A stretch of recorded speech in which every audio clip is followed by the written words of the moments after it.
안녕하세요. 안될과학 언박싱 사이언스 약입니다. 오늘 여러분들에게 언박싱 해드릴 최신 과학 연구 바로 새의 뇌, 쉽게 말해 새대가리입니다. 새대가리는 아둔한 사람을 놀리거나 욕하거나 혼낼 때 쓰는 부정적인 단어인데요. 영어로도 bird brain은 멍청한 사람을 뜻하죠. 이거 참 글로벌한 표현이었어요. 하지만 새들은 가끔씩 고차원적인 행동을 인간들에게 보여주며 새는 멍청하다라는 우리의 생각에 의구심을 들게 했습니다. 실제로 새는 멍청할까요? 사실 새가 멍청하다고 생각되었던 이유 중 하나는 일단 뇌의 크기가 작습니다. 그 비둘기를 떠올려 보시면 딱 소두잖아요. 실제로 비둘기의 뇌 크기는 호두보다 조금 작습니다. 그리고 더 중요한 것, 새의 뇌 구조가 인간의 뇌 구조와는 많이 달라 보입니다. 인간의 뇌 하면 보통 복잡하게 주름진 모양의 뇌가 떠오르는데요. 생물학적 용어로 대뇌피질, 세레브럴 코르텍스라고 합니다. 대뇌피질은 기억, 사고, 언어, 의식 등 고차원적인 행동을 관장하는 영역인데 문제는 새의 뇌에서 대뇌피질에 해당하는 구조가 없는 것 같아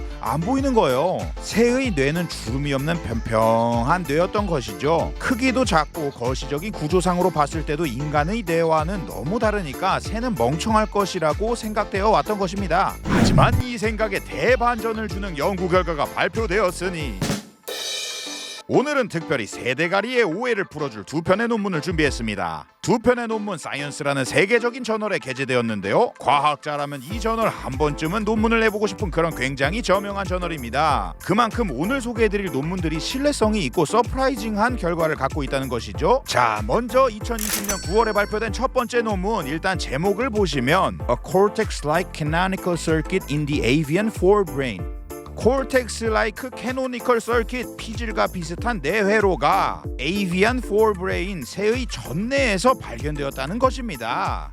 아니, 인간 뇌 쭈글쭈글, 새 뇌 평평, 이게 우리 생각이었는데 겉으로 보이는 구조는 다른 구조이지만 피질과 비슷한 역할을 하는 뇌회로가 발견되었다는 것이죠. 이 논문에서는 3차원 평광 영상 장치를 이용해 비둘기, 래트, 긴꼬리 원숭이의 일종인 버빗 그리고 인간의 뇌 조직을 관찰했습니다. 3차원 평광? 이게 무슨 말이냐? 아주 얇게 넥 슬라이스 스타일로 자른 뇌 조직 절편을 다양한 각도의 빛으로 쪼여서 3D 고해상도 이미지를 얻는 것입니다. 쉽게 말해 아주 높은 해상도의 카메라로 다양한 동물의 뇌 조직을 찍어본 것이죠. 이 3차원 평광 영상 장치의 해상도가 어디까지냐면 뇌를 이루는 신경섬유가 가로로 놓여있는지 세로로 놓여있는지 서로 얼마나 얽혀있는지까지 볼 수 있습니다. 그래서 이 장치로 뇌 조직을 분석해본 결과 비둘기의 대뇌 겉질 섬유들과 포유류의 피질 섬유가 비슷한 방식으로 연결되어 있었습니다. 즉 겉으로 봤을 때 인간의 뇌와 새의 뇌는 매우 달랐지만 자세히 안을 들여다보니 신경섬유들이 비슷한 방식으로 조직화, 즉 연결되어 있었다는 거죠. 비슷한 마이크로 서킷, 미세 회로를 가지고 있었습니다. 겉모습만 보고 판단하면 안 된다는 걸 다시금 깨닫는 순간인데요. 이 논문에서는 새와 인간의 뇌에서 공통적으로 발견된 미세 회로가 비슷한 방식으로 정보를 처리할 것이다. 그래서 새도 인간과 비슷한 고차원적 인지 능력이 있을 것이다 라고 추측합니다. 그리고 논문의 제목을 다시 보면 캐노니컬이라는 말이 있는데요. 이 말의 뜻은 제가 말씀드린 신경섬유의 연결 구조가 모든 조류에서 보편적으로 발견된다는 것을 의미합니다. 생물의 분류학적 관점으로 보았을 때 생각보다 멀리 떨어져 있는 비둘기와 올빼미의 뇌에서 비슷한 연결 회로가 관찰되었기 때문에 이건 특정 새의 특징이 아니라 조류의 일반적인 특징일 것이다 라고 결론을 내린 것이죠. 자, 우리는 지금까지 새 뇌의 구조적인 측면에 대해서 알아봤습니다. 그렇다면 새와 인간의 뇌는 미세 구조만 비슷한 것일까요? 아니면 앞서 소개드린 논문에서 시사했듯이 기능적인 면에서도 유사한 점이 있을까요? 다시 말해 새들도 인간처럼 외부 자극에 대해 의식적으로 반응할 수 있을까요? 이 질문에 대한 답은 바로 두 번째 논문에서 찾을 수 있습니다. 이 논문 역시 2020년 9월에 같은 저널 사이언스에 게재되었습니다. 제목을 보시면 A Neural Correlate of Sensory Consciousness in a Corvid Bird. 뭐야, Corvid Bird?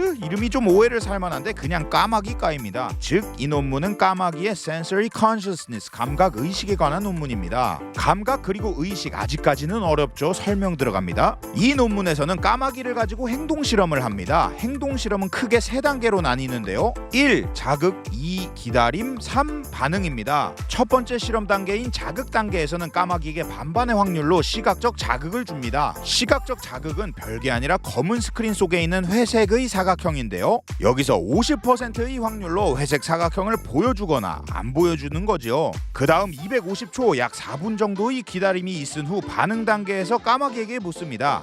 까마귀야, 회색 사각형 봤니 못 봤니? 그러면 회색 사각형을 본 까마귀는 깍 하면서 대답을 하지는 않고요. 죄송합니다. 까마귀가 당연히 말을 못하니까 까마귀의 응답 과정은 반응 보상 방식으로 진행됩니다. 다시 말해 까마귀가 옳은 판단을 하면 보상을 주면서 까마귀를 훈련시키는 것이죠. 이렇게 훈련된 까마귀의 뇌에 전극을 꽂아서 뇌세포 즉 뉴런의 활성을 봤더니 놀라운 결과가 나왔습니다. 회색 사각형을 봤다고 판단했을 때와 보지 않았다고 판단했을 때 뉴런의 활성이 다르게 나타난 것이죠. 이 결과가 왜 놀랍냐면요, 까마귀의 판단이 막무가내 랜덤이 아니라는 것입니다. 시각적 자극이 인지가 되고 의식화되었다는 것이죠. 사실 추상적인 개념이라 쉽게 와닿지 않을 수도 있습니다만 이것만 기억하시면 돼요. 새들도 의식이 있다. 의식이란 것은 유인원만의 전유물은 아니다라는 것이죠. 새도 인지하고 의식한다. 뭐 어찌 보면 당연해 보입니다만 과학적으로 증명했다는 것에 의미가 있겠죠. 각 동물의 뇌의 지능, 파워를 결정하는 것은 단순한 뇌의 크기가 아닌 뇌세포 개수와 신경섬유의 연결 구조입니다. 실제로 갈까마귀 같은 경우는 1.2조 개의 뇌세포를 가지고 있는데 이는 원숭이의 뇌세포 숫자와 비슷하다고 합니다. 또 오늘 영상에서 소개해드렸듯이 3억 2천만 년 전에 분화된 조류와 포유류가 뇌 미세 구조와 기능에 있어서 상당히 많은 유사성이 있습니다. 앞으로 세대가리라는 말을 쓸 때는 한 번 더 생각해서 써야겠네요. 그리고 이 어려운 시기 웬만하면 세대가리라는 말보다는 이런 아인슈타인과 같은 비슷한 머리를 가진 친구 같으니 이런 이쁜 말 고운 말 쓰자고요. 이번 영상 스크립트는 후드티 명가 하버드대학교에서 박사과정을 하고 계신 백이나 연구원님이 도와주셨습니다. 재밌는 연구 좋은 글로 소개해주신 백이나 연구원님 감사합니다. 영상 보고 즐겨주셨다면 댓글과 좋아요 눌러주시면 더 좋은 연구 더 많이 소개해드릴 수 있도록 노력하겠습니다. 안녕.